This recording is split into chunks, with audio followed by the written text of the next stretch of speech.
Greeting, stranger. It does seem that the ship was blown slightly off course during the night, and so we are a little behind schedule. But no matter. Welcome to Willowside. Or its pier, at least. The actual town is located about a mile inland, but let's not judge the locals too harshly for making us trek through the floodplains and sandy beds between here and the town. They made a sound decision not to build more than a road into this treacherous terrain. Indeed, this landscape never flowed with milk and honey so close to the bog, and now even these borderlands are poisoned by some creeping environmental sickness called the Welt. That is why I have brought along our trusty carriage once more, having been stowed away carefully in the geode centre. Hop on, and let me tell you about the history of this part of the island as we close the distance to the largest settlement in the Dunmire Marches. The Swordlands, which we have observed in passing over the last few days, used to transition into the Dunmire Marches somewhat arbitrarily. All agreed that this was complete by the time one came upon the Marshstone Tower, which now lies only a few miles southwest of us. But the land was, in agricultural terms, just as arable and bountiful as the acres overseen by Carrick and its satellite settlements. Some historians believe that a distinction was made to provide the town of Willowside, situated snugly amidst the imposing willow trees that gave us its name, with some political independence. After all, if the mayor of Willowside were to be reliant on food produced by farmers under the mayor of Carrick's jurisdiction, then the town would be, in effect, subservient to the swordfolk's whims, undermining the Grand Council's precious balance of power. Others rather hold that the distinction is cultural, claiming that the difference between the swordfolk and the Dunmire Marches is that the first can focus always on their endless harvests, whereas the second must keep one eye ever fixed upon the Dunmire itself, from which may emerge at any time a whole manner of foul creatures and evil spirits. I think this latter interpretation is more persuasive. Although Willowside does not lie within the Dunmire, it has always been defined by its proximity to the infamous marshland, and the bog is a constant cause of fear for the locals here in a way that does not trouble the swordfolk.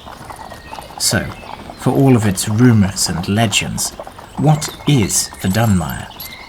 Well, to most Absalomians, it is little more than a vast bog that harbours hags, Iruxi and Kobold tribes, and bands of brigands and other outlaws fleeing justice. Certainly, the Dunmire is an unforgiving wetland of knee-deep water, thinly veiled by moss and bracken, plagued even in the brightest summers by rolling fogs that seem to arise from nowhere and cover areas large enough to envelop entire armies. You might recall during my tour of the Cairnlands that this is not an exaggeration. During the Siege of the Prophets in 1298, one of the 5 invading armies was swallowed by the Dunmire's mists, never to be seen again. While Absalom claims dominion over all the Starstone Isles, it has not maintained any sort of presence in the Dunmire for thousands of years, and no longer opts even to send patrols from the Eagle garrison farther than its outermost edges. Thus, the Dunmire is in practice a bastion of anarchy on Kortos, overseen by neither the city at the centre of the world, nor the Kortos Consortium, nor the Carrick Grange, nor even by the centaur tribes of the Scrape. There is only a single road to be found therein, which connects Willowside to the harbour at Pier's End, a tiny settlement run more or less as an independent ferry service between the Dunmire and Escadar for those desperate or foolish enough to brave the reeds and mists. This road, by the way, is not exactly fit for carriage touring either. Not only is it barely maintained, but the water level is constantly fluctuating, so it is often flooded or covered with so much slime and debris that relying on it for navigation becomes nigh impossible. There is much we could say about the Dunmire that would paint it as an evil place, but any druid or ranger would be quick to correct you of this misnomer. Wetlands are not inherently evil places, merely incompatible with most of us.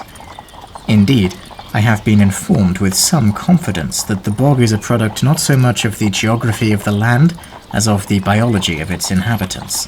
The flora and fauna work hard to guarantee the stability and sanctity of the Dunmire, and the local Iruxi tribes lead largely peaceful, fulfilling lives from within its forbidding fogs. I emphasize this because it is a common misconception that the local Aeon Tower played a part in creating the Dunmire. It is referred to as the Marshstone Tower, after all. However, the truth runs almost directly contrary to this belief, and anyone familiar with Eridan's reasons for using the Aeon Stones should be able to discern it. Especially with the benefit of hindsight, we can now say with confidence that the primary purpose of the Marshstone Tower was actually to prevent any expansion of the Dunmire by keeping the western marches arable for Absalomian farmers. We know this because the Aeon Stone was stolen from its tower in 4709 by a renegade group of druids, and the mysterious environmental blight known as the Welt has been accelerating from the Dunmire ever since. Now, admittedly, the Welt is not the same as the Dunmire, though it does seem to have its origins somewhere within those wetlands. While the bog is unforgiving, it is at least a natural part of Kortos. It is teeming with its own forms of life, hostile and alien though they may be to us. In contrast, the Welt is not a part of the land, but rather a poison within it. Nothing grows consistently or healthily in its tainted soils anymore, and it does not even seem capable of supporting any life of its own. It is a corruption that first appeared sometime after the death of Eridan, as the power of the Aeon Stones began to falter, but its progress was at least slow and impact minimal for many decades. Ever since the theft of the Marshstone, though, it has experienced an explosion of progress. Now, locals measure it to grow over 1 mile per year, and if nothing changes, it will begin to infect the eastern swordlands within a generation. Even now, we are journeying through its terrain. Willowside has long since been overmastered. Take a look around you. This is the product of the Welt. Before it blighted the soil, these final furlongs were ancient and proud willow woods, but now only the most meager of plants survive. Nobody knows the source of the Welt. Many believe it to be the early stages of nefarious terraforming, preparing the land to become an extension of the Dunmire, but I think the differences between the environments are too stark. Instead, I personally believe that there is some sinister power lurking within the marsh that has been weaving the Welt into the land for its own twisted ends. A coven of hags is most likely, but the list of potential culprits is long.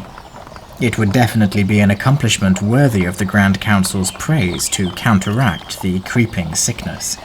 The adventurer who solves the problem would be showered with gold and praise without end, I should think.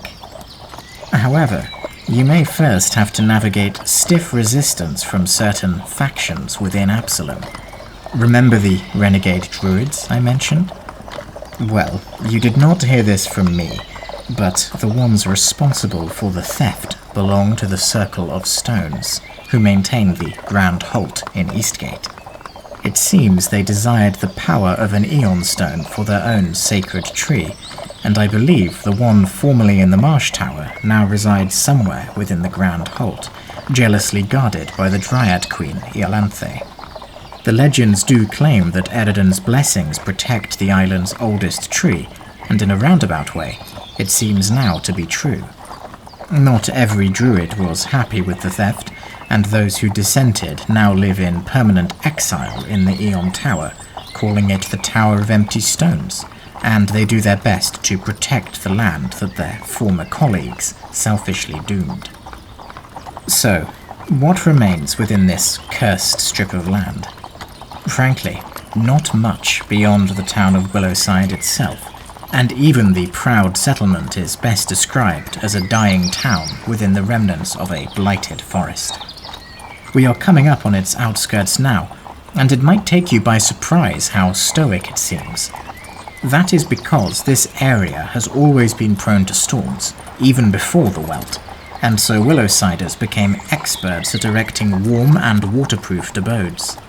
Moreover, this town is actually one of the oldest on Kortos, only being slightly older than Absalom itself. Much like Diabel, it was not founded by Absalomians, but was rather absorbed by the growing city-state later in its history.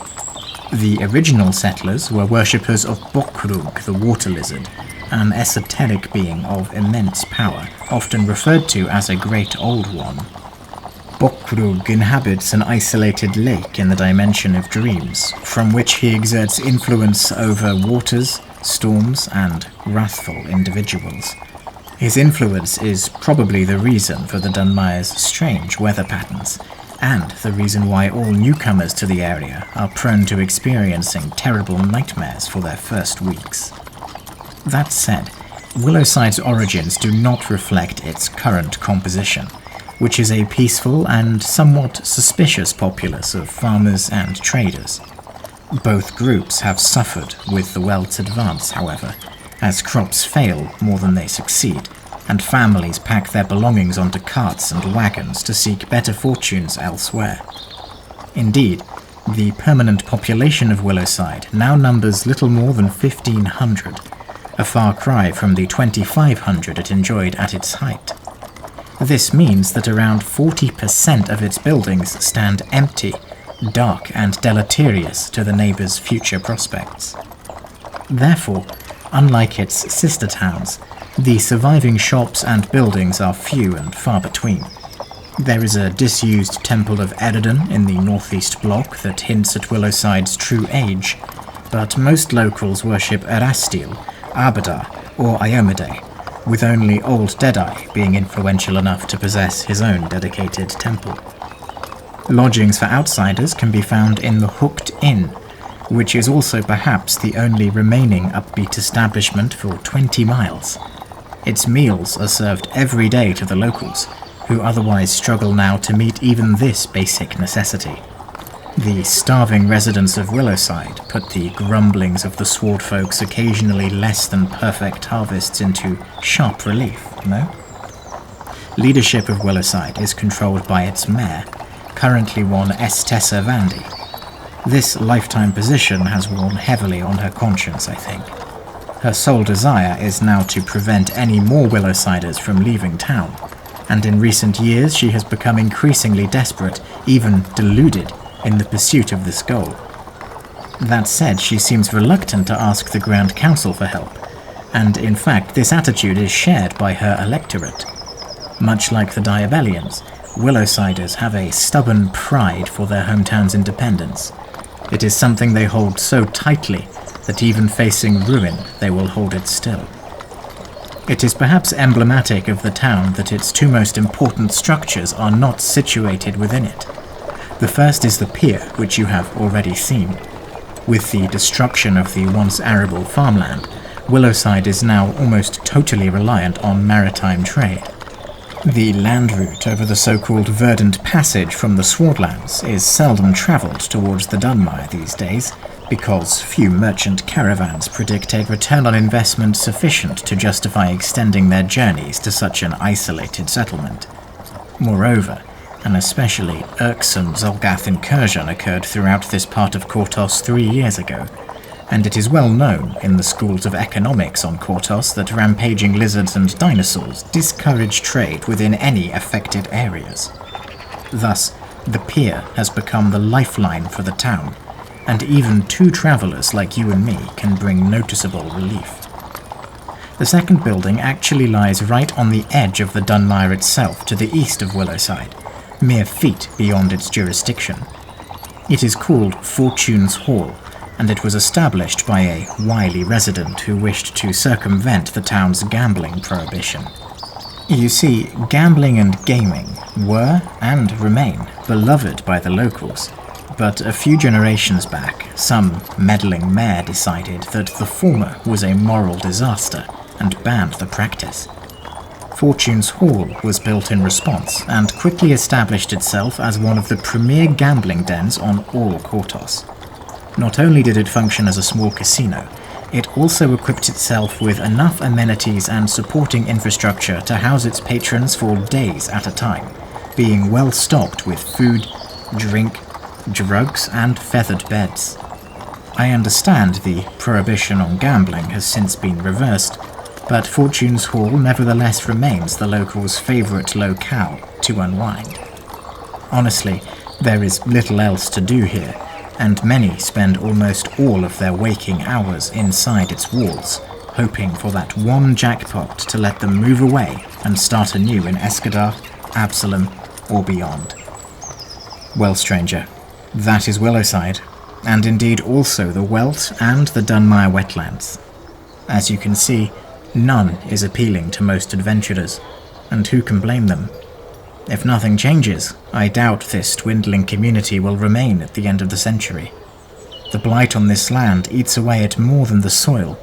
It seems to sap the morale and life from everyone who spends too long in its presence. Personally, I wonder if the worship of Bokrug will again prevail in response. Will the locals perhaps accept this doom and turn from apathy to reverence in some final hope of relief?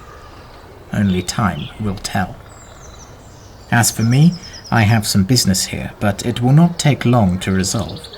We must continue onwards to Escadar before night falls, else I will have condemned you to suffer one of Willowside's infamous aquatic nightmares.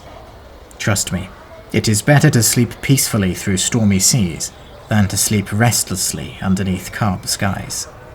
I suggest you visit Fortune's Hall. It was built on the track that links the town to Pier's End, and thence you receive an excellent view of the bog. I will wait for you here in the town square. Do be back by nightfall. The town is safe enough, but do not forget that we are flirting with the edge of civilization here. Well, until then.